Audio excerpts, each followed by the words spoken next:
assume that that they're so morally superior, the left feels about itself, that any means necessary or justifiable because they're going to lead to this utopia of equality of result. And the Republicans, because they're morally inferior, then they have to play by a different set of rules. And unfortunately, a lot of Republicans buy into that, and they think, I want to be liked, I want my books reviewed, I want to speak, I want to be known, I want to be liked, and they empower that, they appease it, and they enable it. And finally people are going to have to say, call me any name you want, say anything you want about me, but you're not going to tell me how I have to behave, and you're not going to destroy the Bill of Rights. I have a right to free expression, and I'm going to use it. And when we get to that point, I think we're very near that. A lot of conservatives are saying, you know what, we either speak out, and when we speak out forcibly, or we're going to lose our rights under the Constitution. These people are not Democrats, Mark. They're Jacobins. They're revolutionaries. They really are.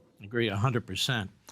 The media, we talk a lot about media. I wrote an entire book on the media, but isn't it true, Victor Davis Hanson, we don't have a free press in this country. I mean, they're free to do what they want. We have a government press, or we have a Democrat press, or what I call a state press.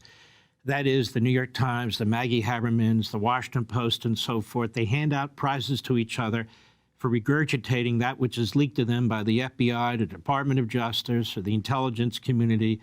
They're not doing serious investigative reporting of the government, are they?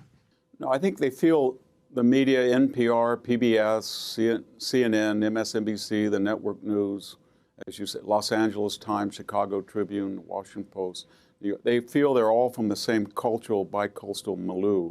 They intermarry, they have siblings that have the same type of educational background, they have the same worldview, globalist worldview, and they're sort of, not ashamed, but they have to contextualize that they're Americans, or that something is weird about America. They have these crazy Second Amendment rules, or they're wacko on abortion, or in any case, they're an incestuous bunch, and there's no difference between that background for government or media.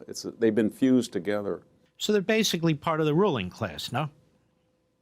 Yeah, it's a ruling class. And to get into the ruling class, they expect you to have a certain type of educational pedigree, a certain type of letters after your name.